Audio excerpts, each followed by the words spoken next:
एक समय की बात है। एक गांव में बहुत बड़ा पुराना बड़ा सा घर था। पूरे गांव में वह घर भूतिया खंडहर के नाम से जाना जाता था। कोई भी गांव वाला उसके आगे से निकलने में बहुत डरता था।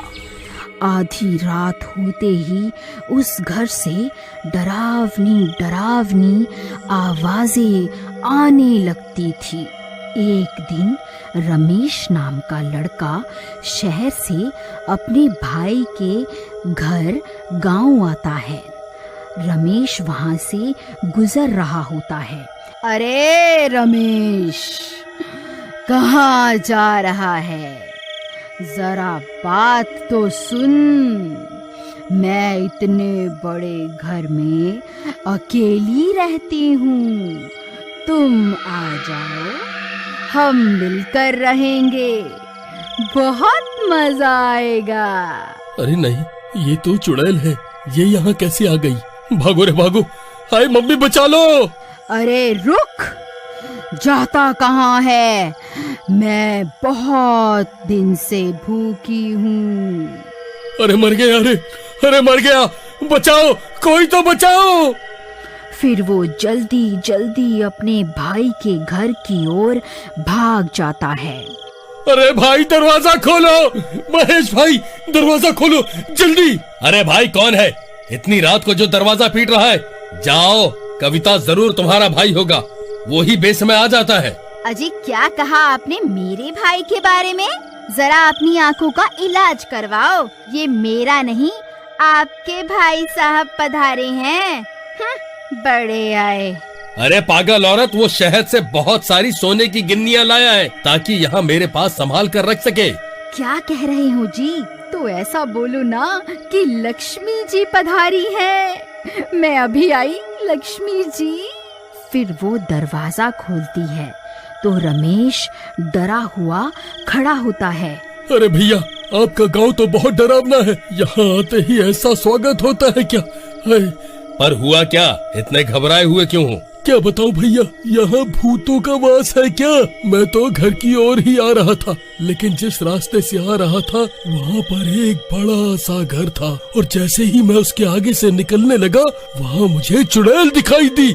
वो मुझे बुलाने लगी। क्या कह रहे हो भाई? तुम्हें वहाँ से नहीं आना चाहिए था। वहाँ से जो भी निकलता है वो गायब हो जाता है। नहीं भैया, मैं वहाँ रुका ही नहीं। जैसे ही चुड़ैल दिखी मैं तो वहाँ से 9-2-11 हो लिया। अब सब ठीक है, तुम घबराओ नहीं। हम कल ही जाकर इन गिन्नियों को किसी सुरक्षित जगह पर दबा देंगे। फिर अगले दिन सुबह होने पर चलिए अब इन सारी सोने की गिन्नियों को सही जगह ठिकाना लगा दें, जहाँ ये सुरक्षित रहें। फिर दोनों भाई उन सारी गिन्नियों को लेकर घर से निकल जाते हैं। देखो भाई, रास्ते में वही खंडहर आएगा। तुम डरना मत और चौकन्ने रहना। जहाँ हमें जाना है वो रास्ता वहीं से होकर आता है और कोई दूसरा रास्ता नहीं है। नहीं भैया, मैं नहीं जाऊंगा। भाई, कुछ नहीं होगा। अगर ऐसा कुछ हुआ भी तो मैं हूँ ना, तुझे कुछ नहीं होने दूंगा। फिर इतना बोलकर दोनों भाई निकल जाते हैं, और जब वह खंडहर आता है तो दोनों बहुत डर जाते हैं। वहाँ बहुत अजीब अजीब सी आवाजें आने लगती हैं। भैया, मुझे तो डर लग रहा है। कौन हो तुम दोनों? अब तुम दोनों नहीं बचोगे। हा हा हा हा हा हा। भैया, अब हम क्या करेंगे? ये चुड़ैल तो हमारे सामने ही खड़ी है। तुम डरो मत, मैं तुम्हें कुछ नहीं होने दूंगा। तुम मेरे पीछे आ जाओ। फिर चुड़ैल महेश को अपने मुंह में निगल लेती है। भैया नहीं, भागो यहाँ से, नहीं तो ये चुड़ैल मुझे भी खा जाएगी। मुझे किसी की मदद लेकर आना होगा। फिर वो भागकर वापस गांव जाता है। भाभी, दरवाजा खोलिए भाभी। अरे रमेश, तुम वापस भी आ गए? तुम्हारे भैया कहाँ हैं? नहीं भाभी, बहुत बड़ी गड़बड़ हो गई। वो खंडहर वाली चुड़ैल भैया को साबुत ही निगल गई। क्या? ये तुम क्या कह रहे हो? नहीं, ऐसा नहीं हो सकता। भाभी, मैं सच कह रहा हूँ, मेरे सामने ही वो चुड़ैल भैया को निकल गई। मैं किसी तरह भाग आया ताकि मदद लेकर आ सकूं।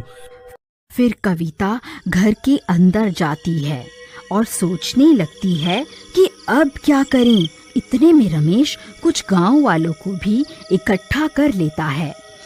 फिर कविता, रमेश और सब गांव वाले उसी खंडहर के पास जाते हैं। अरे ओ चुड़ैल, बाहर निकल, मेरे पति को खा गई। हिम्मत है तो बाहर निकल। अरे भाभी, आपको डर नहीं लगता क्या? देवर जी, डर तो लगता है, लेकिन अपने पति को बचाने के लिए मुझे अपनी जान की कोई परवाह नहीं है। इतने में चुड़ैल वहाँ आ जाती है। सब गांव वाले बहुत डर जाते हैं। आई मम्मी, बचा लो, अभी तो मेरी शादी भी नहीं हुई। अरे कविता बहन, आपके तो पति के पेट में है, आप भी अंदर चली जाओ। दोनों साथ में खुशी खुशी अंदर रहना, मजे करना। मैं मरना नहीं चाहता। भाभी जी नमस्ते, मैं जा रहा हूँ। ये तो बहुत खतरनाक दिखती है, भागो रे यहाँ से, अपनी जान बचाओ। बेकार में इनके साथ आ गए।